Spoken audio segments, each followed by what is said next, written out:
you can be the sun that shines so bright, or be the moon that shines through someone else's light. And I thought, that's it. This is crazy. Why not live fully? Why not be the sun? Why not be the sun? Why not live out loud in as many aspects as I can? You're listening to The Other 50%, a herstory of Hollywood. I'm Julie Harris Walker.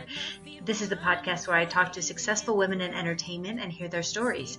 In this episode, I got to speak with Suzanne Lyons. Suzanne is a film producer who has produced 12 films. Some of them include Undertaking Betty and The Calling.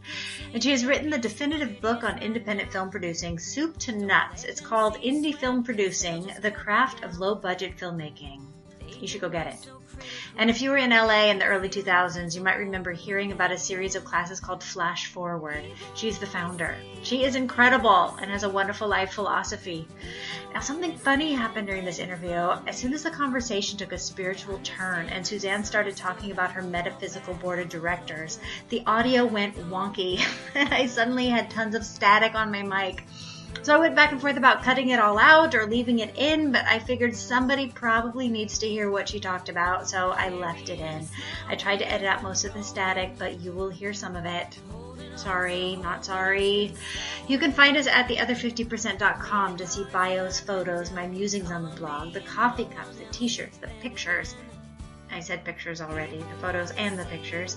You can find us on Apple Podcasts, Stitcher, Overcast, Podbay, Twitter, Facebook, Instagram, all the places. Please share it with a friend. Leave a review.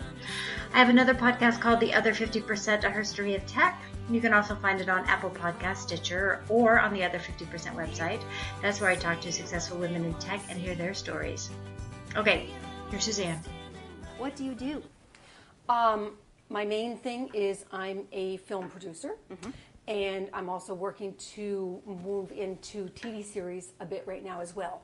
But I've produced over the past, since 2001, 12 films. I've either produced or exec produced 12 feature films. Excellent. And budgets ranging from like $200,000 to $10 million, kind of taken it in all different genres. Yeah. That's it. Okay, so you know what you're doing. So much so, you wrote a book too, right? Oh, yes, I did. I wrote a book for Focal Press, which is under the umbrella of Taylor Francis, that publishing company, in 2011 or 12, I can't remember when it came out, called Indie Film Producing, The Craft of Low-Budget Filmmaking. So is that the step-by-step guide? Here's how you do it? Even the cover is like little blocks, because what I noticed when I would talk to other film producers, or people who were aspiring film producers, and even now, some of the people I'm talking to, it never seems to end, is they jump all over the place as to, well, I can't really do it because I don't know how to do a budget, and I don't know how to do a board, and then I've got to find a cinematographer, and I'm going, slow down. So do everything at once. That's not even your job. Yeah. You know what I mean? Their job, they don't even have to do a budget. Now, it's nice to know how to read a budget and read a board, and I recommend people take a class in that for a day. But that's your line producer's job. Right. And getting your cinematographer, a lot of times your director wants to bring on it. And in terms of the other keys, a lot of times that's the line producer's job. Like all these things that they're panicking about. So I think 90% of the movies never get made because they think everything's their job. So they panic in the first first thing. Exactly. And then the second thing is once they even realize that, oh, okay, well, that's not mine and that's mine. But still, I really need to get it all done now. No, so what I said was, okay, take a step at a time. Calm down. Just calm down. What do you need to do first? Option the screenplay. Or if you've got your own idea, hire a writer for work for hire to write the screen. Okay, good. Step one, period. Then the development of the screenplay. Do a table read, get some coverage, whatever. Yeah. The next step, put together your LLC, your PPM, your operating agreement if you're going to raise your own money. Like, there's all the little steps. Don't even think about, yes, I'm not saying don't think about it all. Know what the future of the next 18 months is going to be. But don't let it paralyze you. Don't let it paralyze you. Know that it's step by step by step. Don't worry about opening your LLC until you get the script to the stage that you want it at.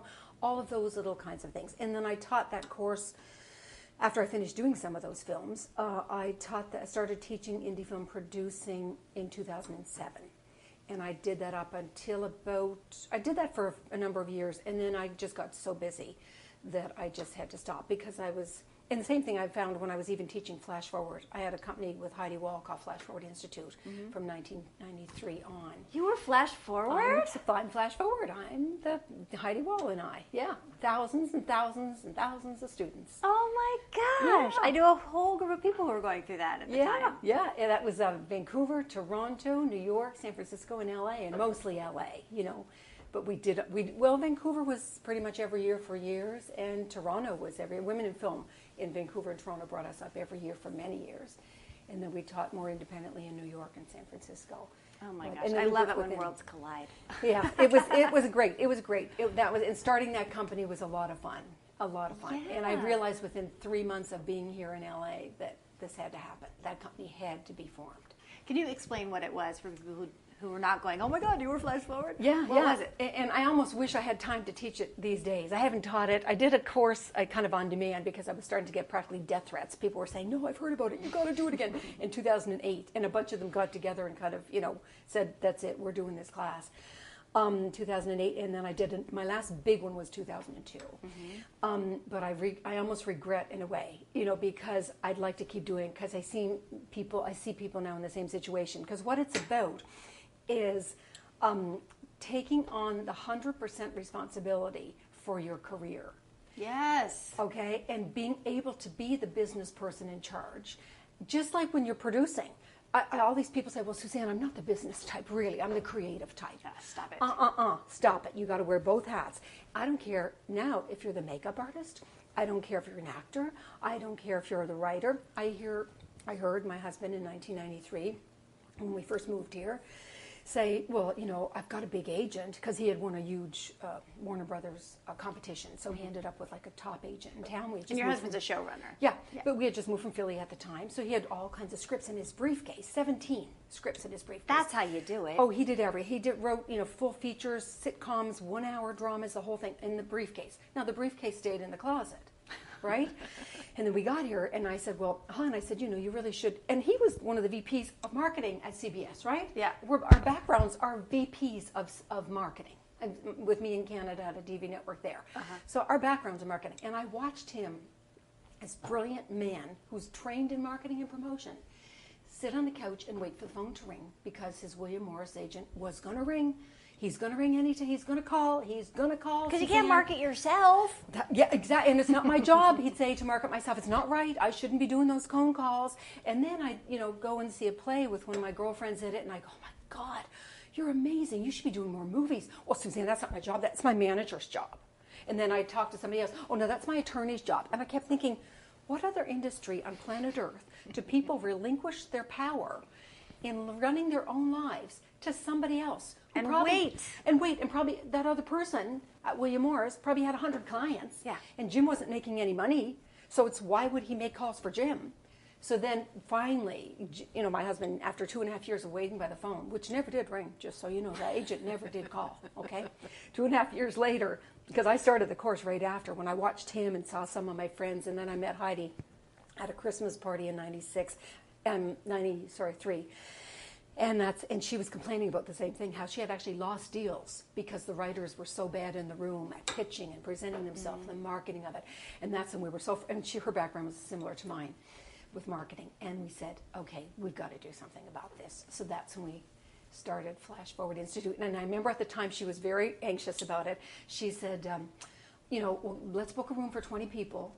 And I'm going, well, no. I said, there's going to be, people need this. They're going to get that they need this, And she said, well, no, let's book a room. And I said, well, just trust me, let's at least book a room for 40. We had 120 registrations for that first course. You really tapped into something. Tapped into something, and it was so successful.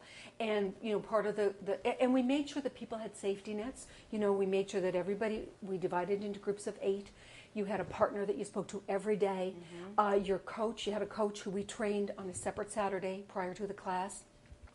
And that coach looked after those 8 people, and he was in touch with them a couple of times, 3 or 4 times a week. You had to send your statistics into your coach every Thursday morning. It was a month-long program, Saturday, Sunday, and then 4 Thursdays.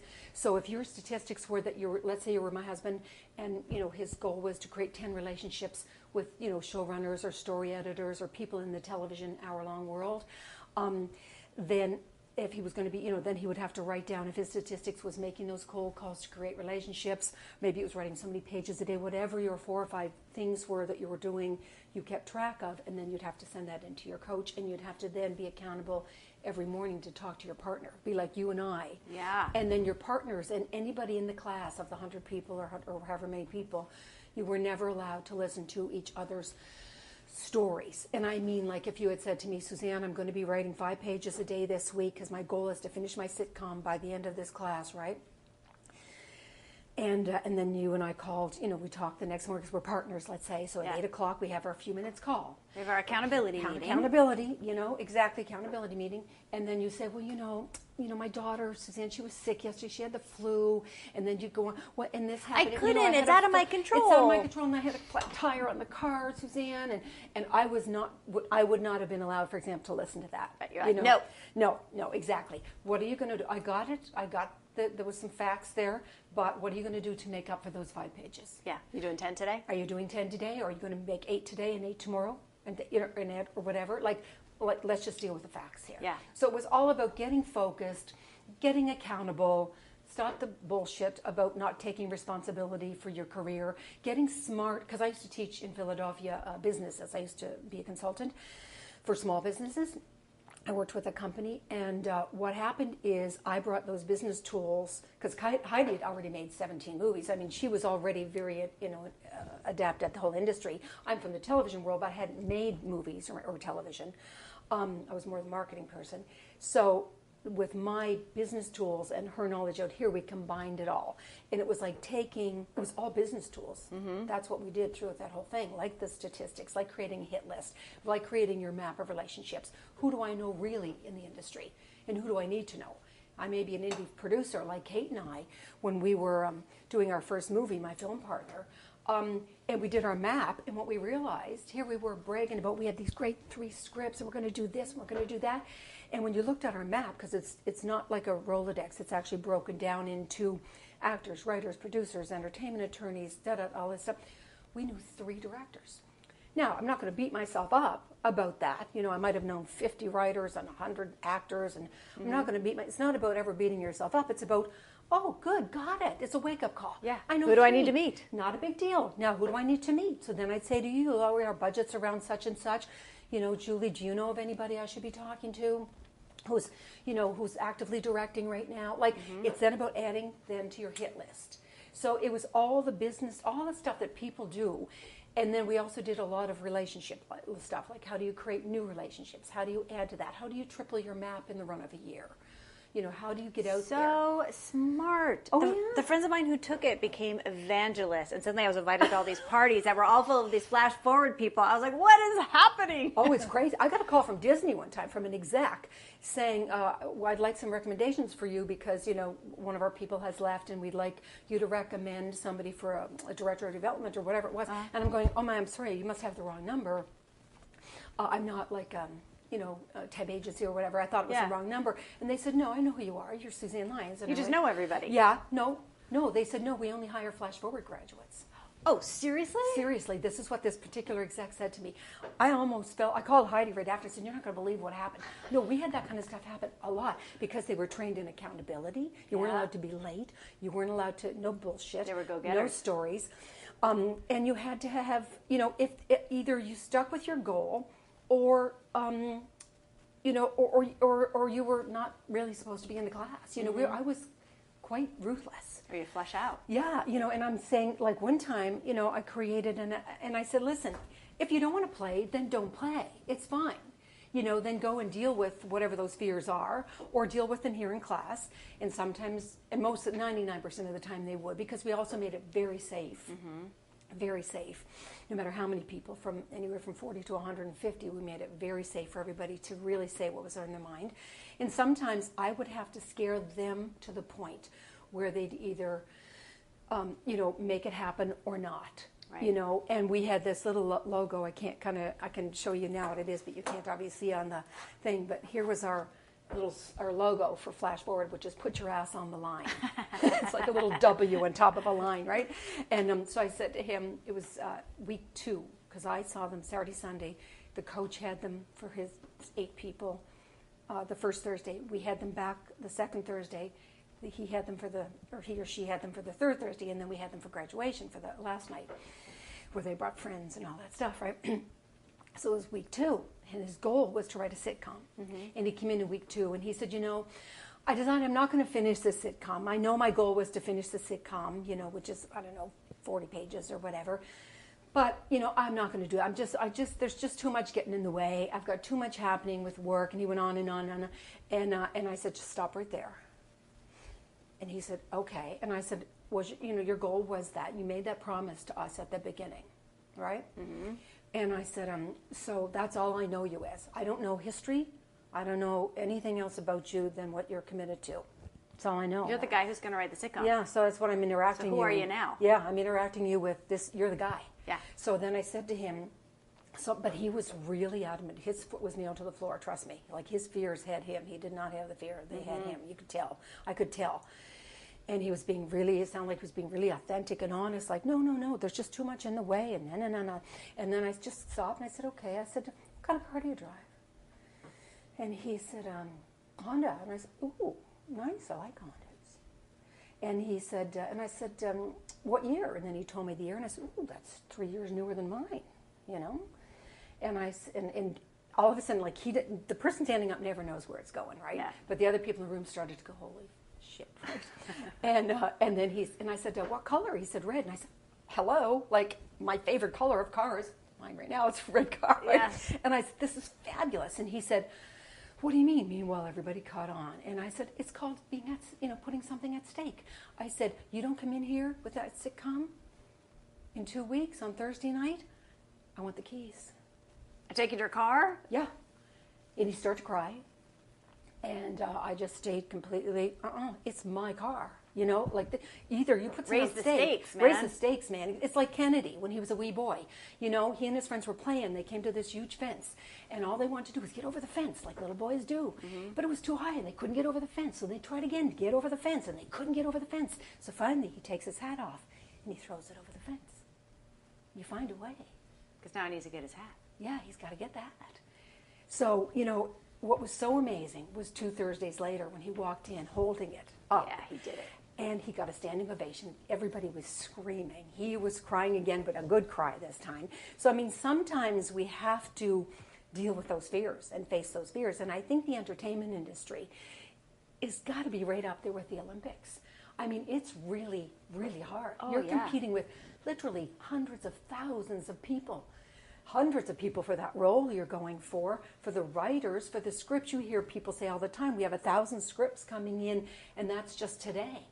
From the agents, let alone, cold So the calls, first differentiator is who did the work. Yeah. So did that guy have to figure out what he was afraid of and dig deep into the fear, or was it enough to make him motivated? It was enough to make him motivated. And sometimes I'll say, you know what, why? We don't need to get to the why. If you want to work with me right now and go there, because it's always something that happened earlier on. You don't have to go to be 10 years old. You don't have to, or 3 years old, or what happened, or, you didn't complete something and your dad hit you for the first time, or whatever that. We don't even have to ever go there. The why sometimes can be a good word, but a lot of the times you don't have to go there. It's just all about, okay, you know what? I'll move through that why without even having to go there, just by being committed to something and making it happen. What do you want more? What do you want more? And that's what I kind of deal with. It's kind of, do you want to be your identity in life, which is your thoughts, feelings, moods, emotions, concerns, considerations, and general bullshit, that you've made up along the way because your brother was cuter than, you were, or your sister. Your whole story you made your up? doll when you were 3, or whatever, Yeah. right? Whatever the story is that you keep building on to make yourself right throughout the rest of your life. Right? Honestly. And so, or would you rather be your commitments?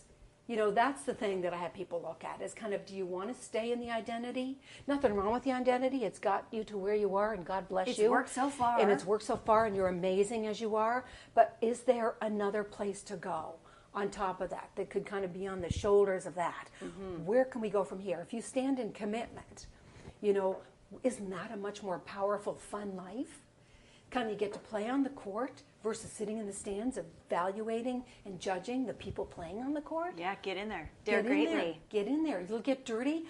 Somebody was saying something like, do you ever, worry about forgiving yourself for, any things, for your failures in life? And I said, no, what I worry about is, not forgiving myself for not having created enough failures in my life. Not trying enough. So that's kind of, that's what the course was about. It was extremely powerful. People came into it thinking it was just going to be, oh yeah, I'm going to get my goal. But then they walked out kind of a different person. And I always said, first day I drew the circle. This is your comfort zone. Here's your nice comfy pajamas. Here's your blanket. Yes, it's a little smelly, but it's yours. Here's your slippers. And after this 30 days, you can all run back in there, right? Because they all had if you want to. And at the end, it was like everybody, we're not going back. We don't want to go back. It's like, I want to take my blanket and rip it up. And how empowering. It was very empowering. It was wonderful. And it felt really great doing it for so many years for so many people, and to see the results. To see the movies that I used to get invited to with students, or to see actors. I mean, it would just be really fun. Yeah, it was fun just to watch. Okay, now let's go back for you. Yeah. What is your background? How did you start? Like, what did you think you were going to do when you were a kid? Good God. You're Canadian. I hear this about. Yeah, Canadian, northern New Brunswick, just south of Quebec, probably about 2 or 3 hours drive south of Quebec. And I just missed a wee bit the women's lib, or certainly my community did. And my teachers in high school were, a generation or two older. So there was no women's lib. Yeah. Trust Just me. the fact you're calling it women's lib. That's what it was. I remember, honestly, because I remember, and even though, our mom was a genius and she was brilliant, and our dad was wonderful, and you always, of course, had to go to university or college or something, even though my dad had grade 4 because he was the oldest boy of a family of 11 and had to look after the farm. Boy, oh boy. Yeah, which was still on the same land from 1776, actually. But he was all about, no, you need, even if you just get a trade, you need to look after it. And Mom was brilliant. She's the most well-read person I've ever met in my lifetime, actually. Absolutely brilliant. Her whole family, brothers and sisters, her sisters, brothers, all geniuses. So we were kind of brought up inside a home like that, where my cousin, I'd say, what do you do? We get off the bus, because we were in the country, the school bus, and Rose would say, oh, Mom's teaching me how to make chocolate frosting today, and I said, oh, isn't that cool? We'd never really been in the kitchen, and I said, wouldn't that be kind of fun to learn how to make the icing that goes on the cake or whatever? And then I'd go into our place, and Mom would be listening to Chopin, and then we'd sit down and listen for half an hour or an hour on the life of Chopin or Beethoven or whatever, and then we'd have dinner, So it was a different kind of household. Even though we were still very, very, very poor, it was very intellectual household. Yeah. And lots of humor and lots of music, of course, where we're from, it's all music. So that was, my teacher said to me in grade 12, when you go to see the guide and counselor, she was also my English teacher, I said, what am I going to do? What should I apply to? It was the fall of grade 12. And she said, well, you're, a girl, Suzanne, so you can be a teacher. This is true. Or a nurse. A teacher, a nurse, or a secretary. Yeah. And because I had, when I had cancer when I was 12, and they had removed the eye at that point, Mom was always worried about me reading a little too much and straining it. We don't realize kids are resilient. It doesn't. I'm still fine, for God's sakes. Yeah. It's a long time ago. So I thought, okay, well, the teaching might be a lot of reading, and the nursing. I've been at that point. I'd had 16 surgeries, so I thought I'm not going to be a nurse. I don't like the smell. Enough already with the hospital. And then I thought, okay, well, I'll do the secretary thing because that's a trade, and yet it's still a job. And so I went to secretarial school for a year. Plus, they didn't at the time teach typing. Anyways, so I thought I had to do that because I didn't know how to type or shorthand. Oh, so it was a separate course? It was a trade school. Oh, so secretarial school. Community college. Yeah. Where they offer all kinds of different things, for 1 year and 2 year programs. You got to take your steno and your typing. Yeah, exactly, because we never had that in high school. You had to be in a separate, you couldn't do that in the academic part of high school. Mm-hmm. It was not like offered like it is today. I think you probably take typing in high school, right?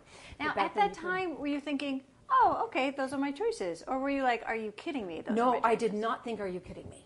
I thought, even though I had, but see, this community was small. We didn't travel. We drove to Fredericton to drop my sisters off at university, my older sisters, 2 of them, but 3 older sisters. And, we'd stop at the park and have our peanut butter and jam sandwiches, 50 miles, away from the city. And then the other 50 miles, it was a big deal. Yeah. And, but no, there was nothing. And then I went to Montreal on the train, because that's where some of my major surgeries were in Montreal, where I lived, in the hospital for a long time. But it was still pretty isolated, and our priest was a big part of the community. So you listened to that. And being so this is just life. Catholic, it's like, you don't really want to move up the ladder in terms of being rich was not a good thing. Mm-hmm. Expansion was not a good thing. I didn't know that we were born onto planet Earth for the purposes of joy and expansion. I thought we were here to suffer, kind of like the way they talked about some of the saints, which, but that's what we were taught. Yeah. And so you live a humble life. A humble life. And even though Mom gave us all the intellectual, stimulation, thank God, in all of that, I still was, and I mean, my older sister, who's 4 years older, she was at the exact time of women's lib. So she was the hippie clothes at university. She was the first female valedictorian at a university.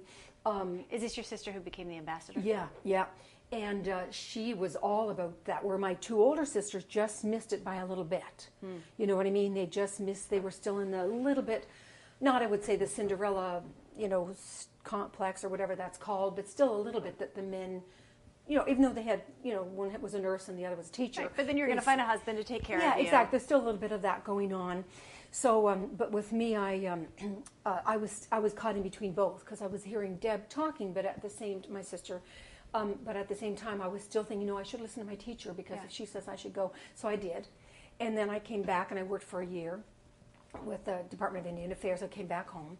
And it was after a few weeks there when I realized I was smarter than all my bosses, that were great guys, but I remember thinking, wait a minute. Oh my God. And they were older, and I remember thinking, but this is all so easy for me, because I think our IQs were a little off. Yeah. Mine was, our whole family, right, was a little high. And so, but even though I thought I was pretty average, and I thought I wasn't, probably very bright or anything, but then when I started you're surrounded by really bright people, and then you get out in the world and say, hold on a second. So I applied to university right away. Yeah. And for teaching degree, right? Because I thought, okay, well, that's the other thing. There must be more. I'll do the teaching degree. And then when I got to university, it was in 3rd year university where we started our own TV network. One of the professors, one of the stations in Montreal gave us their old black and white equipment. So I literally laid the cables in the tunnels of our university in Fredericton, New Brunswick. Yes. And there was about 10 of us. And then my first time behind a camera, I was shooting a basketball game. And before that, all that mattered for those first 2.5 years was what boys were going to be at what parties on Friday and Saturday night, right? Well, sure. And all I did after that basketball, I literally fell in love with that camera. It was unbelievable.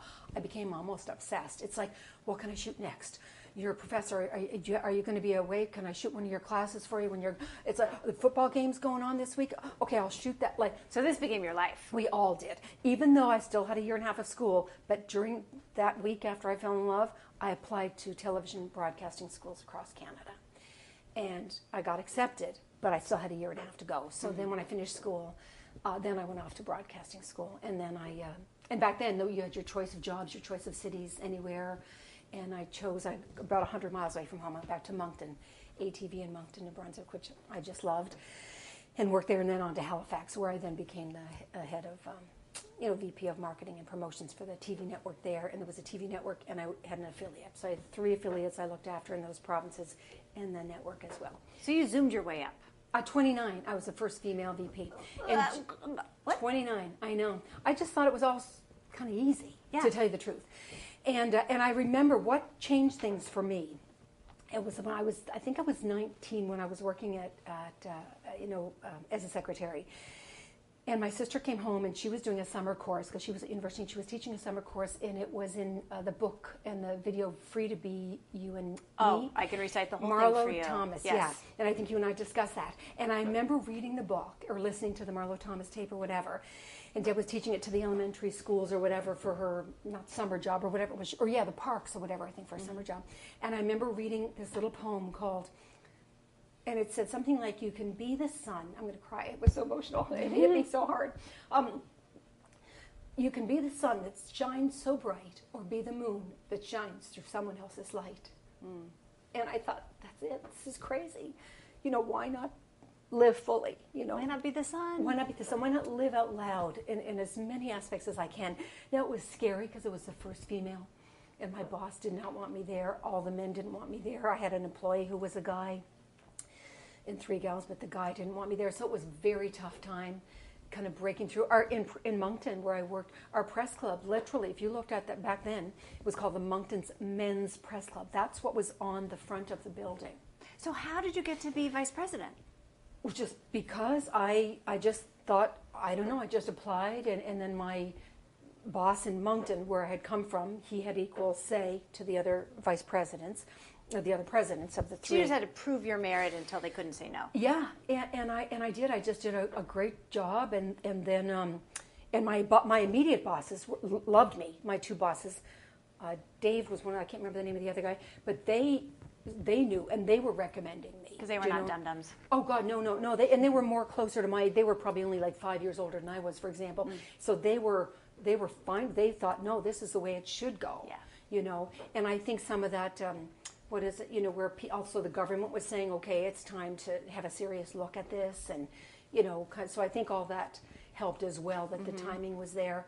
But I was young and I wasn't ready. Because the other thing at the time that was happening is I didn't know how to be a manager. I didn't know how to be a VP. I was trained, not that there was anything wrong with the upbringing that Mom and Dad gave us, because they came from a different generation and their Mom and Dad came from a different generation, but we were brought up to be really nice. Yeah.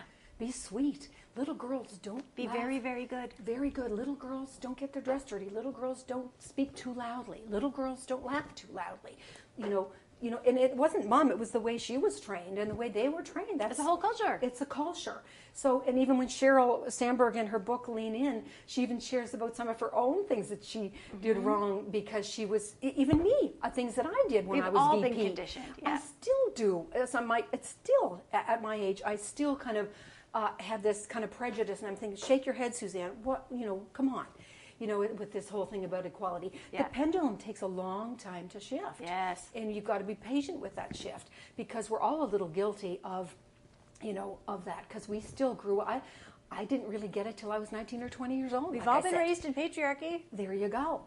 And, I remember my mom saying, get up and get your brother a cup of tea.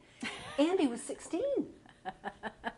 I swear to God. And I remember getting up, getting my brother a cup of tea. That seems right. Yeah. And then at one point, my other sister, who was older, was home, and she looked at Mom. She said, are you crazy? Andy, how old are you? I'm 16. Get your own goddamn cup of tea.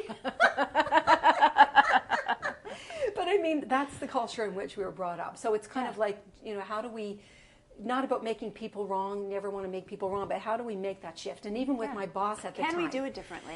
Yeah, because I remember at the time when I was going through that hard time, people at the network, we had a female anchor, and she was giving advice, and then a friend of mine was the head of sales, and he was giving advice, and everybody's advice was either, do something negative, like sue or because they were really making my life quite miserable actually at the time, and what can you manipulate it in some way, or like it was all to do or quit, or everything was negative. Yeah. And I remember thinking, it's such a game. It's such a game. And I remember thinking, thank God, even though I was terrified, really terrified, I remember deep down, obviously my inner self knew that there's another way to play this. Yeah. That how do we leave this where I'm successful and everybody else around me is empowered, including the people, all those men who were told not to speak to me anymore. And my boss, who really, told me repeatedly that I should be home in the kitchen, and I was a woman and I was stupid and so on. They would say things like that to you? Yes, yeah. This is long before you did anything. And I'm kind of glad, because I had to get to a point where, how can I be the person to move it around? Yeah. Now, I got very sick. Because there are people coming behind you. You can't just give up and go home. And that's it. And that's why I said, and I don't want to do it, and I don't want to make people wrong. Yes, of course, some of it was making them wrong, because at first I thought, it can't, maybe it's me, but maybe it's him. And then you collect evidence. You know how you put that basket on your shoulder and you go around the building. Is he mean to you? Yeah. Oh, did he do that? Yeah. So you start, piling your basket full, of evidence for why you're right and he's wrong. But then you kind of get to realize that that's not serving anybody either. Right. You know, you never get to dump out your whole basket on the table and show people. No, and you never get to be your authentic self because you're so busy defending, right? So I just, so it took about 8 months. And I went from a size 10 to almost a size 4. I was very ill. This is stressful. Very ill. My heart rate was, literally the mattress would be shaking at night. And I'd be in a sweat. Oh no, I was very ill. By the time when I went to see my doctor at one point, he said I had about 3 months to live because I would either die of a stroke or a heart attack, and I was 29. Oh my Lord! And that's when I said, okay, how do I deal with this? Because I'm learning to deal with other aspects of it at work, but how as a woman and I've written articles on this too, how do I do it? So we talked about assertiveness training programs, which I joined right away, stress management programs. What is inside my brain? You know, let's deal with the cognitive training, and how do I turn that around? You know, yes, we're brought up a certain way. Yes, I'm inside that culture, but how do I turn it around so I can look at it from a different perspective? How can I look at him in a different perspective, and all my male colleagues and my male employee? How can I turn it around? Instead of making everybody else wrong, which wasn't serving, if they leave, there's still going to be more people coming in. You know what I mean? There's 7-8 billion on the planet. I can't be, you know what I mean? It's like, so you decided to own your experience. Yeah. And then how do I turn it around? So then it was all about, you know, how do I become strong enough where I can deal with him as a guy, just a guy who's just as scared of everything as I am. And then it took a little while. It was probably within about 9 months of me becoming VP that I actually sat down with him. And then I did the landmark communications course, which helped tremendously because that really enhanced my whole ability to see him from a different perspective. And sat down with him and we had a long conversation about what had happened almost a year before. And then, after an hour of talking, see, I'd never talked before. And then was like, how was your vacation? How was your family? Like I thought, let's just have a conversation. And then by the end of that hour, I started asking, why did he go there a year ago? What was that about? Not a make wrong, but why did he go there? And what he explained was that he was terrified. He was 65 years old. He'd been president for years. It was his network originally, his TV station, and that was part of the network, the Canadian network, CTV. And he'd never worked with a woman before, so why start now? He's only a few years away from retirement. Easier just to get me out. And here comes this young, bright woman who's in charge of a lot of things. Yeah. And super threatening. It's not even so much threatening as I don't even want to have to deal with it. He was threatened because he was way up. I mean, he was, the head of the whole thing. It wasn't so much threatening as he just couldn't even? I don't even want to deal with it. So instead of dealing with it, just go away, get rid of her, Didn't matter, and then to tell everybody, and then even in the board meetings, he'd go around, okay, how's your department going? How's electric? How's this? Oh, Suzanne, you're not important. Okay, how about you, Andy? How about your he would make a point of it. So I asked him all about that, but by the end of that conversation, he said, he apologized, and he said he was scared, and I said, well, I just did this program, the communications course at Landmark, and I said, if you want, I can maybe coach you a little bit on, because he'd never even come really downstairs very often, let alone talk to people, not even men a lot of the time in the building, let alone the women ever, and 180 people in that building. And I said, I can do that if you want. And he said, sure. And so we became best friends. Is what you completely turned it around. And turned everything around because he started, interacting with people. That it just changed everything. Wow. And so it was great. So it was like, that's the kind of patience. That's what I'm going back to with the pendulum, too, and the whole liberation thing and how we are interacting. And to get back to what you and I discussed before you even, started the interview, is, what are the percentages of women in the entertainment industry doing this and that, and in other industries like that, that they're still low. And I realize it just takes, it's a process. Because you could have given up and gone home. Many people did. If you look at the statistics in the 70s, actually, specifically 70s, right before me, because it was not people called it a glass ceiling. No, I promise you, I was mid-80s, and it was a cement ceiling. So what was it like for the women right before me? My sister's colleagues at the time became, literally within a year, were back to being secretaries, just so you know. A lot of my sister's friends in government in Canada and other private sector as well. It was too hard. It was just too hard. And if I hadn't been so damn, determined at the time, I don't know if I could have made it. I mean, I was getting ill from it, actually, I just read an article this morning that the assumption is women are leaving once they get to higher levels because of childcare and family responsibilities. But if you ask them, that's only 10% of it. Yeah. The rest of it is just they're exhausted from the fight. Yeah, exactly. And even now, when I'm in meetings, a lot of time, I have a male partner, a film partner now, and it's fascinating sometimes when we're in meetings, and when you can see if it's a man, an older man especially, not so much younger, but older, where the whole conversation will be directed at him. Yeah, it's really interesting, and I'll just sit there, and sometimes I'll just have to smile like there because it's like I'm thinking, hello, we're doing this. We're here. I'm here too. Yeah. Exactly. But then you just kind of smile because you know that it's all fear.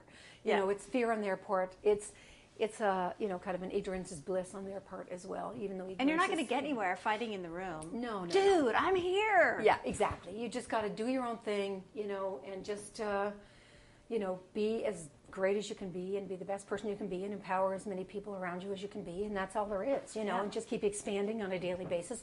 Hardly a day goes by I don't listen to an Abraham Hicks tape or read Wally's books, or Napoleon Hill or Bob Proctor or Jack Canfield or Joe Vitale. I mean, I'm always looking on expansion and how do I expand further in life and enhance my own abilities. And certainly doing meditation and, and looking after myself physically and being, a good percentage of raw vegan and just not that there's anything to do with ethics. I really don't care. I've been raw vegan. I have no ethics when it comes to that. The animals, whatever. If they give up their life for you graciously, I'm not ever concerned of that. It's just more my own health in terms of eating more plant-based. And so I kind of do whatever I can do for me that helps me be more present with me and with others. It's fantastic. So at some point, you moved to America. Yeah, then in 80-something, late 80s, because I was at that network for quite a while. And then I had hired at the time one of my friends from broadcasting college. He was the guy who won all the awards, and I thought, oh, he's going to make me look even better, right? And plus we had a nice relationship and everything, but that was over 6-7 years earlier. But I hired him and I said, this is strictly business, kind of thing. He's since written a sitcom about the whole affair, but it was so funny, called Strictly Business. So he came down and worked with me, and then we started, of course, having a relationship again. And so we realized neither of us particularly like children. No offense, I know you have 3, but I really don't. I love my nieces and nephews, and your kids are probably fabulous, but I love them. You don't have to have children. No, I like them from a distance, and then they come to visit when they turn 13. The nieces and nephews come to visit, and it's wonderful, and I think it's fantastic, but I just have never had that inclination. And I thought if I ever did, then I would listen to it, but it never happened in my body. I never had any... You never had the banging clock? Never, ever, ever, ever. I knew from when I was very young, never interested me at all. And my husband's the very same way. He really doesn't like them very much. So you married that guy? Yeah. So then we decided, given we're not going to have children, given we've gone as high as we can at the network we're at, we could either move to bigger networks, because I think I had an offer from Montreal at the time at the TV network there, same one, CTV. But I thought, that's kind of more of what we're doing. How about we apply to the United States or the UK? And we did. We had no access to any of those, but what the hell, right? Why not? Why not? You're a think bigger kind of person. Yeah, we are. And then we thought, if we, and who knows what'll happen, whatever, right? So we said, whoever gets the first job, we'll take it, because we don't want any regrets about it, right? And then his came in first, and it was CBS in Philadelphia. And so we said, okay. And then right shortly after, there was like 2 or 3 more. But we said, no, like the decision. We're going to Philly. Yeah, because as far as we're concerned in life, to me, there's no right or wrong. There's decisions. There's just a decision that you make right? Otherwise, you make yourself crazy. And so we moved to Philly. And we were going to spend a year or 2 and then maybe try Chicago, or we had all these other plans, or London, whatever, and or even France. And then we ended up spending 5 years in Philadelphia. I loved it. Jim didn't particularly like it as much, but he had a really good job. Philly's great.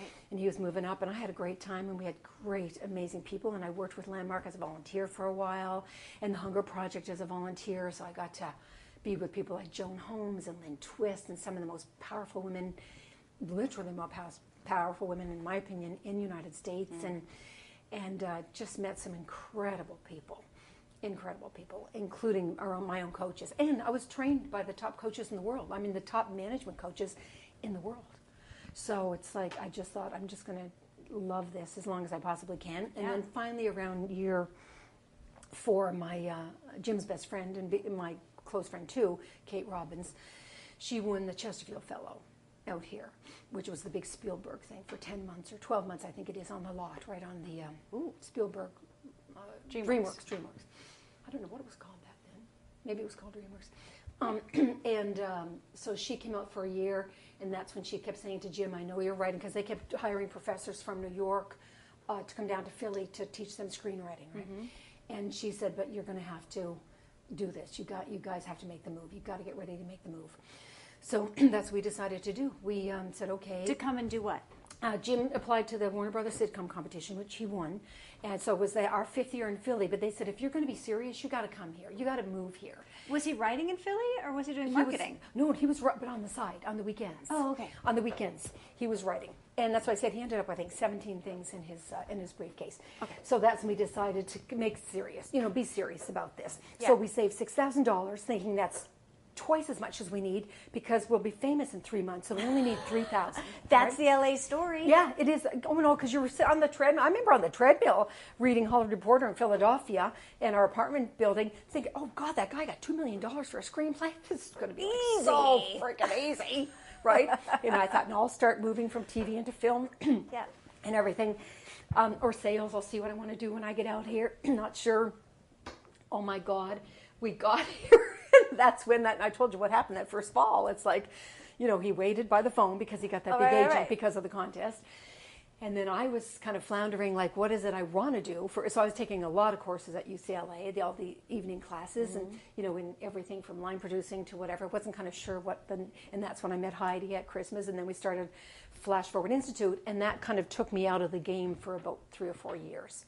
I focused solely on that. But I'm sure paid your rent and helped you guys keep going. Exactly, it did. And then when Jim took the Flash Forward 2.5 years later, and within literally 3 months or 2 months of that Flash Forward, he was on staff at the Highlander TV series. Oh, so there's something to it. He hasn't stopped, and he hasn't stopped since. And now he's a showrunner. He's been for a while, and he hasn't. That's been, I don't know how many years, 20 years ago or whatever, right? So it's So it's been all good. Great. And then Kate said to me she was very frustrated with her writing career in terms of development jobs that she kept getting, but nothing was on the screen. And that's when she said, you know what? She said, let's form our partnership together. I know you're ready to start Snowfall Films, but let's do it together. So Kate and I formed that, I think in 98 or whatever. And then we started development. And then in 2001, we produced our first feature, Undertaking Betty. So then you started producing movies. Started producing movies, but I was still doing a little bit of teaching at the time, still doing some writing and doing some newsletters, and because I still had that teaching bug. When your first degree's in teaching, and I've always had that since I was little. Yeah, you're not escaping that. You never ever can escape that. Oh, Never. I've learned so much just sitting here. Oh my God, I cannot escape it. It's in my blood. Yeah. So every now and then, I just taught another indie class last November, for God's sakes. I mean, I said I would never do it again. And I had It's just not true. 20 people in the class. And I said, well, do one for 10 people, because I was having people call me and death threats again. You got to teach the class, right? But I thought once I write the book, that's it. People leave me alone. But now go it's read the book. Yeah, exactly. But still, but right now it's really good. I love my partners. I'm exec producing, so I worked for 3 years on a film fund, which just closed, which is wonderful. So those are 2 very big movies, which is fun, wonderful. Both of them are empowering women. The first female baseball manager of a baseball team. Excited about that. Working with a phenomenal producer from Canada. And then my partner here, Rob, we've got 3 incredible projects.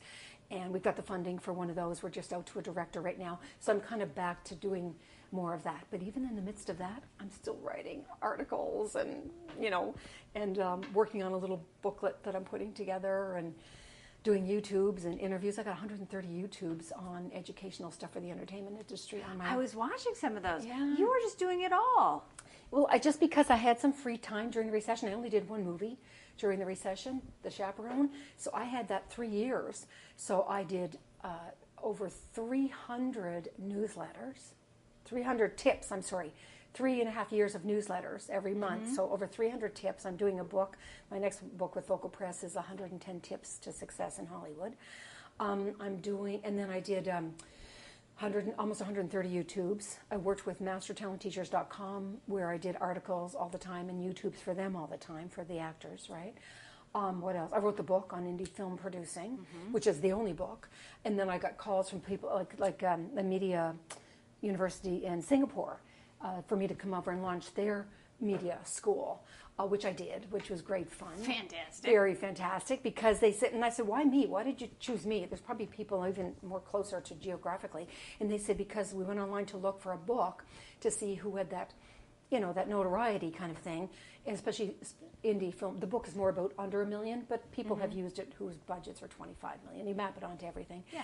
And they said it's the only book. It is the only book on indie film producing. There's books on no budget, on bigger budget. There's no book on the SAG ultra low, the SAG modified. How do you do a movie for 200? Yeah. For 100, for 500, Is for 700? Eve's book more about studio productions? Yes, her movies were pretty much, I think, over $100 million when you look at her as production manager.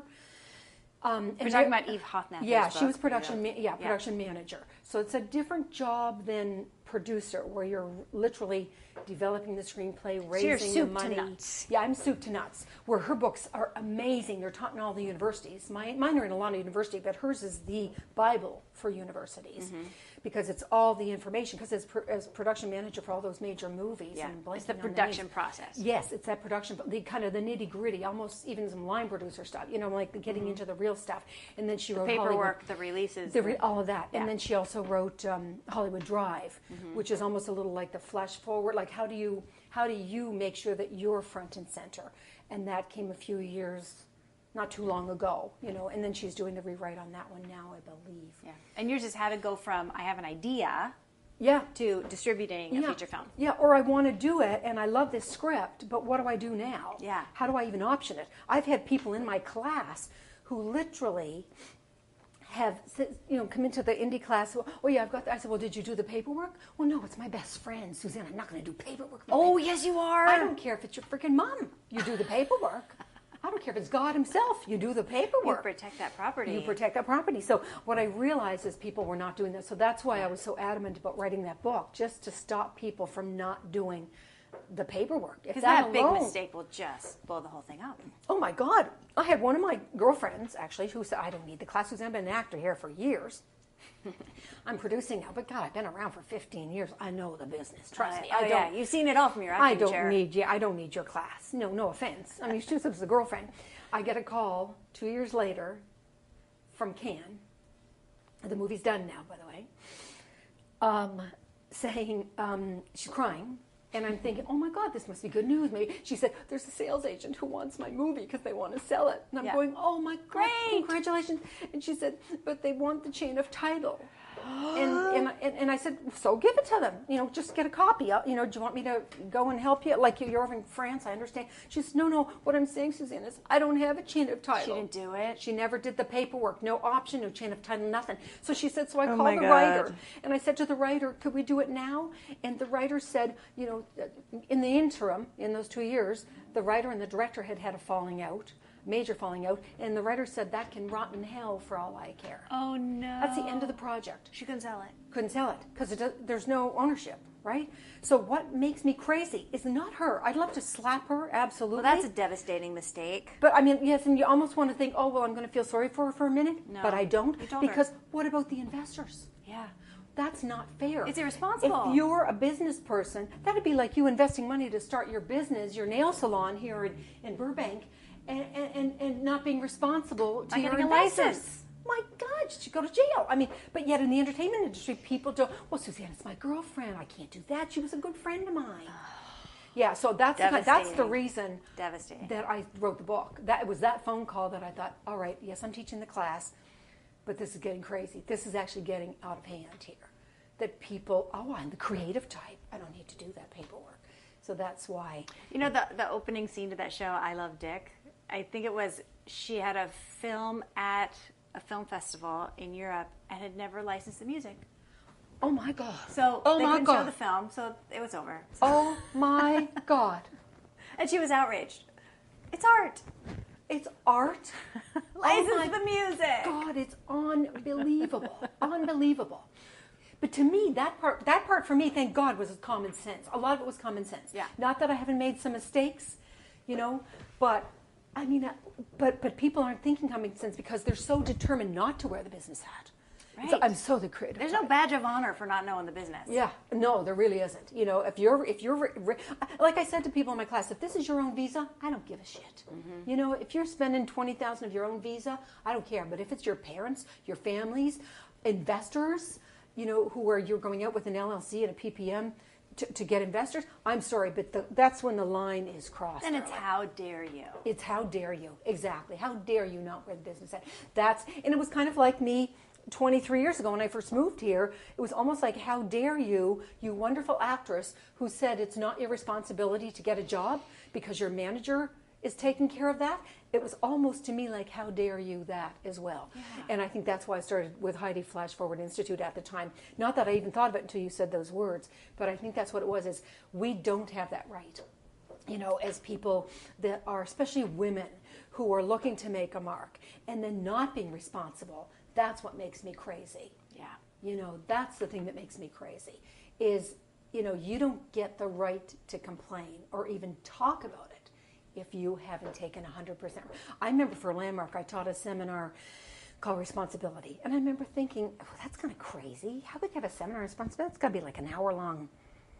It can't be. Who doesn't take responsibility? Yeah, it's got to be like, or even if you give them the distinction, it's just responsibility. It's like a distinction, right? Yeah. It's like, it can't be 10 weeks. Come on. I mean, you say it and you're done. You're done. Like, take responsibility for the love of God. Oh my God, after that 10 weeks, I could have taught another 10 weeks. And I wasn't getting it even. You know what I mean? Like, not just for the 80 people in the seminar in Philly, but I mean, that's how difficult, to this day, it's difficult to get up and say, I'm the one who's 100% responsible. And that's why in the entertainment industry, this whole thing about having an agent getting 10% or a manager getting 15 or an attorney getting 5, all of a sudden you think, well, I'm off the hook because they're 20% responsible for Suzanne, or they're 10%, or they're 15. It's not all my job here. I'm only 85% responsible. Unless you take 100% for everything, it's just not going to happen. Cheating on your taxes doesn't make your tax preparer responsible. Yeah, exactly. When Kate and I lost her money on our first film, it was our first time. We lost our money. It was $2,000. $2 million. Because we had raised 1.8, right? 2 million, because it was. I think the budget was supposed to be around like 3.5, 3.8 or whatever. So we got 1.8 just from the cast, from the sale back then in the pre-sale day. Yeah. Then, our 2 million who were going to be matching that, our investors in the UK. All was well. This would have been like the fall of 2000, right? And then the Writers and the Actors Guild decided to talk about a simultaneous strike. So we lost our funding because everybody thought Canada and UK scared. Would sympathize, right? There'd never been two unions shut down before the world. And even though I kept telling investors, we don't know if the UK is going to sympathize or whatever. Well, what if it does? So then we got another group, and then they got scared, and the next group got scared. Do you know it was March of 2000, we were supposed to shoot in May of 2001. And in March, when we were kind of heading into the whole, soft prep thing, our 5th set of investors in that 6-month period said, we're hearing, now we're only a few months away from the strike. It was supposed to be mid-June, and we're supposed to shoot mid-May, right? In the UK. And they said, oh, no, we're hearing that Britain is definitely going to sympathize. Possibly Canada's going to sympathize. The world's going to shut down. And they dropped out. I called my partners in the UK. I said, what's going to make them come back? Because everybody was stopping everything. Yeah, by the way. Everything was stopping. I remember doing nothing but budget scenarios for shutting down shows. Yeah, it was nothing. The world shut down. Yeah. We were literally shutting down. I mean, that strike never happened, unfortunately, but for us as producers and people in the entertainment, it happened, right? That simultaneous strike, it happened for all of us. Yeah. You're not starting anything if there's a potential strike next month. Exactly. When the rest of the world is going to sympathize, potentially. So anyways, what happened is I remember that day calling my partners and said, what's going to turn it around? And they said, well, if we had a domestic distributor with a name, somebody, like if Harvey said, I will be, I'm sorry, we had 1.2 million at that point. I'm sorry, we weren't at 1 point. If I had Harvey or Sony or somebody really of note said, I'm going to be, I'm coming on board now, here we are now, early April, end of March. Yes, of course, we have to shut down the movie in May. I got that. Right away, we did that, and we moved it to October. My birthday, actually. Moved it for fun to my birthday. But we didn't say it's not going to happen. It wasn't airy-fairy. It was like, this damn thing is happening. Right. Where my partners were like, my partners were like, it's not going to happen. But Kate and I were like so determined. We worked on this for 2.5 years, right? And we said, we're not going to let the conversation, because we're both trained, with all this kinds of stuff, all these guys that I mentioned. We are not going to let the conversation that's happening on the planet right now in the entertainment industry be a conversation that rules the way our life is going to go. Mm-hmm. So what do we need to do? And that's when I made the call to the UK, and my partner said, if we had a name. So I said to Kate, okay, there's major studios. Let's call the presidents of those major studios. Call the presidents of the studios. And I did. Did you get through? Some of them said, if you were here in person, we would call security. Yeah. But what I'm doing, to be polite, is I'm hanging up on you now. Okay? And some of them called me insane. Yeah. And Harvey's assistant. Now you're talking about Harvey Weinstein. Yeah, sorry. Yeah, Miramax. It was Miramax at the time. This was funny. So I was able to get to Dylan. This was Sony. I got to 3 of the, I think we had 12 names. Yeah. And Kate took some and I took some. And I think she did Dylan and I did the other, and I got the other 2. But with Harvey's, by then I was sick. I was actually I was throwing up. I was sick. Yeah. Most of those calls were done from the washroom. Because I thought, I can't take it again. And I don't want to get physiologically ill because of this, because I'm going to turn this sucker around. Kind of like I did at 29 years old, right? So I thought, okay, Suzanne, before you make the call, it's not about making anybody wrong, but it's about just telling the truth and being honest, right? So I talked with his assistant. I don't remember any what her name was, and she said, "I think you're crazy, ma'am. I think you're crazy." And I said, "You need to put her." She said, "I'm sorry, ma'am, but I think you're crazy."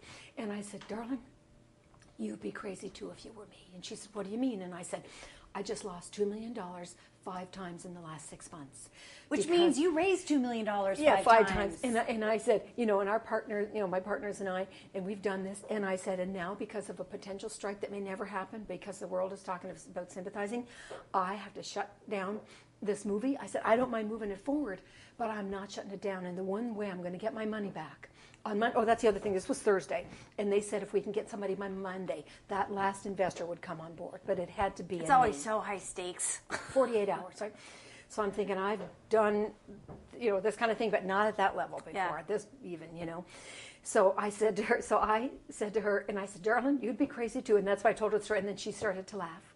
And I started to laugh. And then she said, "Okay, tell me a little more. What's going on here?" And then I said, "It's so great." And I told her some of our cast, which was amazing. Chris Walken and Brenda Blethyn. And we had a really great cast and everything. And I said, it's a fun movie. It's a comedy about a woman who falls in love, for the first time in her 50s, and 2 competing funeral home directors in this little town. I said, it's so cute. And, shooting in Wales. And she said, "Oh my God, it sounds adorable and everything." And I said, "Yeah." I said, "All I want is for Harvey to read this. I got 48 hours. And I said, to be honest with you, I'm going to have an offer on my desk on Monday morning. I don't mean to be rude, but I'm having an offer. If it's not Harvey, it's somebody. I guarantee you that. Because I am not stopping these calls until I get it, right?" And she said, "Well, he's on a plane." And I said, "Where is he going?" And she said, "He's on his way to a plane." She's going to London. I said, "Great, my sales agent's in Kent." So I said, he can meet the plane. They can have breakfast tomorrow morning. Could you get him the script before he gets on the plane? She said, "Absolutely." So anyways, that happened. Then Dylan, the Sony thing happened. And then there was a little problem with that because we had a new director on board, new to features. So with Sony's policy was that at the time where it had to be somebody, but still they were super interested. And then the other big one, which I'm blanking on. Anyways, we had the offers on Monday morning. You had 3 offers on 3 Monday offers morning? on Monday morning. That is how you do it, ladies And and, the gentlemen. biggest name was Harvey's, of course. So we called the UK. So Harvey was in? Yeah, and I could show, I mean, I literally had, it's just this 3-page one at the time because I said I need something now to get over there. We kind of fleshed it out a little more. And so we did the domestic sale, actually, and it was a good amount of money too, and which almost matched up in a sense, a little bit less, than what would match up, but with our investors, they were happy, and so things were back on track on that Monday. Of course, we had moved the date, because now we had to, we were working with a studio in a sense, who was our distributor, and they wanted a little bit of say in, now they never changed a word of the script, by the way. They didn't do any, they didn't. And honestly, and even our point person there, she came over for one day. She, one day on set. So he was really, and he was amazing in terms of he came to our audience testings. I mean, Harvey was amazing with us. But you're telling us right now that Harvey was amazing with you. Because he loved the project so much. What was it called? Undertaking Betty. At the time, it was Plots with a View. In most countries, it's called Plots with a View. That was the original name. But in America and Canada, Harvey changed the name to Undertaking Betty. Great. And but anyways, yeah. So Miramax distributed it. Miramax distributed it. So it's all about, not stopping. Now, I'm not saying don't be stupid. At some point, don't beat against your head against a brick wall, but just look and see, how can I, like Kennedy did with the hat, how do I get over the fence? How do I get through the brick wall? Yeah. In a way that makes sense. And that's what makes you a producer. Yeah. Solve that problem. Yeah, solve the problem. Obviously, you've got to be thinking in a different way than the way that you would ordinarily in the panic mode. Because most time when we get a problem, we think inside that panic mode, which you can never create that. My board of directors, I have 13 people on my board of directors. Not one is living, just so you know. One of them is... What? Seriously, I should have brought it with me today. Einstein, because I'm not, one of my weak areas is math. But I have a problem. Sometimes I'm brilliant with math, but sometimes I'm not. So when it comes, and I mean math like like I can't put this together. How am I going to put this electronic thing together, Julie? How do you plug in this over here and this here in your recorder here? And damn it, I can't figure that out. So I just call on Einstein, and within 5 minutes every time. I have phenomenal music people. I have my mom, of course, who is a genius, for her IQ. I've got creative people. The producer of who ran the studio, who did Rosemary's Baby, I'm blanking on his name. He's on my list. Me that you call on dead people and they come through for you? Every time. I remember when I first heard it on one of the Abraham Hicks tapes, I almost got a car accident because I thought, oh, that person's insane. And then I think her husband. And then you tried it. And then I tried. I thought, okay, let me try one, for God's sakes. And it was with It was with electronics. It was Einstein, and that's when I thought, oh, this is a little creepy. Oh, shit, this is creepy. I mean, I'll tell you, Holy St. Anthony finds everything I've ever lost. There you go. Yeah. Exactly, because it's not lost unless you say it's lost, right? And no, I mean, I should have brought my list because you would like, because it covers all the aspects of the areas that I know that I'm not, like Steve Jobs. There's another one. Somebody who is that level of creativity. Now, I know he has a lot of other characteristics as a human being that are maybe not as great because his whole brain was focused on creativity. But you're not tapping into his people skills. I'm not. I've got somebody else for people skills. You know what I'm saying? It's like, so for Steve and I go, yeah, we go way back. It's like, I had to call on him the other day. What's he going to do but consult? He's not busy. Exactly. He was thrilled to come and help with some level of creativity where I got stuck. I love it. So it's really fun. So yeah, so I realized, and I think I realized that when I was reading as well, Napoleon Hill's book, was Think and Grow Rich? Oh, yeah. 1940s, right? 1940s. Yeah, I mean, all that stuff is so great. And then the other series I'm reading now is The Science of Getting Rich, The Science of Being Well, and The Science of Being Great. And that was 1908 to 1911. But anyways, to get back to what I read in Napoleon Hill, was that when Henry Ford went on trial for not knowing how to run all aspects of the Ford company that he launched, to make cars and so on and so on. His defense, what he did in his defense is he brought in the keys, the heads of department, or he discussed the heads of department. I can't remember now exactly. It's in the book. And what he explained to the jury or the judge or whatever at the time was, I don't need to know all aspects. It's okay. I have people who are brilliant at all those categories. And I remember reading that and thinking, because sometimes I'm feeling so inadequate, like I did when Mr. Nathanson told me how stupid I was that first day on my job when I was 29, right? That I should be in the kitchen. I'd never been in a kitchen, ironically. You're like, I'm not going to be any good there either. Exactly. So, and then when I realized that, and then to hear somebody in the Abraham Hicks tape talk about how they had these board of directors, and I kind of put those two things together. They happened around the same week. I was reading that chapter and listening to that tape, and I thought, okay, I get it. I don't have to feel inadequate all the time about not knowing everything. Yeah. Like, for example, with script coverage, I'm pretty good at reading a script, but I'm also really emotional, so I get very attached. I have to send it to a coverage person. To say, tell me objectively what's in here. Exactly. And people said, Suzanne, you're the producer. And I'm going, yeah, but I get too But emotional. I can't stop crying about it. Exactly. In fact, that was exactly one of the cases. The script was so perfect. It was a major, an A-list, massive A-list. I've read it 3 times, cried every time. And I said, no, I'm going to send it to a script person, and a coverage person. And it came back where there was holes in it that you could drive a truck through. But you couldn't see that But I because couldn't it see it. affected you so much. And then before, I would never admit that to people. And now it's like I tell people who I go to, and you should go to this person or this company or whatever. And I realized it's okay to feel inadequate in those areas. You don't have to master everything. You can master certain things that you might want to master, and that would be fine. Gotta know who to call. You just got to know who to call. Some of them may not be on planet Earth. That's okay. Like Einstein, but or whoever, or Steve Jobs. But my God, they're there for you, and there's a whole slew of them there for you. So I've learned to, and it sounds crazy, and I was one of those people who would be laughing and poo-pooing all of that. If you had asked me any of that years ago, I would be hell. Oh, I'm thinking right now, I think I need to assemble a board of directors. I'm going to make myself a list. It's shocking. You will be, I promise you, shocked. I find it almost scary.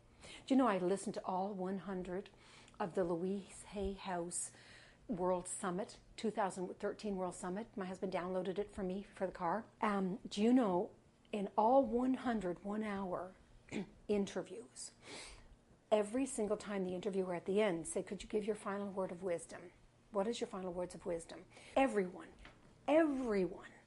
of all 100 at the end said the top piece of wisdom is that 10 to 15 minutes of meditation every day. That is the ticket. It's the ticket. And it's like it never hit me that hard until I kept hearing it. It took 100 times for me to hear it. Because you hear it and you're like, oh, yeah, of course. Yeah, but do I ever sit down and do it? No, because, yeah. I know. It's interesting. And then Abraham Hicks recently, because I went to the one here in LA recently, and that's how she started. She said, you don't even have to worry about having the tape or the music or the candle or whatever. Fine, you can do that, but just sit and close your eyes. Even if you get 1 minute out of the 15 or out of the 10, just 1 minute will literally calm the resistance enough that the universe will provide. Just 1 minute.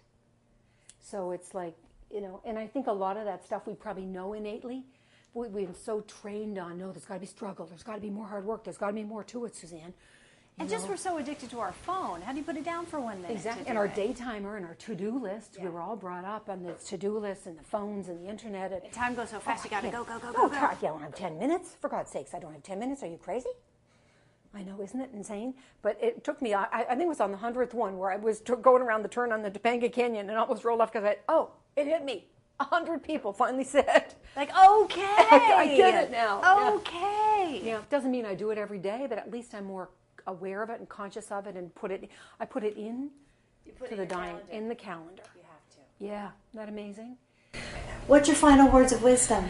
Wow, I think I would have to repeat what all those 100 people said, given who they all are.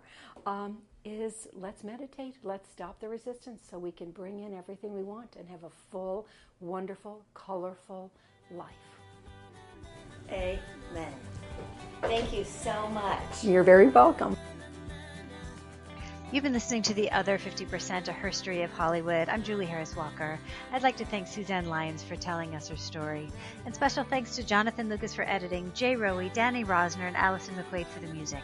Please find us on iTunes and subscribe and leave a review. And of course on the website, theother50%.com, all spelled out in letters for added features, bios of our guests, pictures, merchandise. Also follow us on Facebook and on Twitter at Other50% and Instagram at Other50% Podcast. And don't forget to check out The Other 50%, A Herstory of Tech. Thanks for listening. See you next time.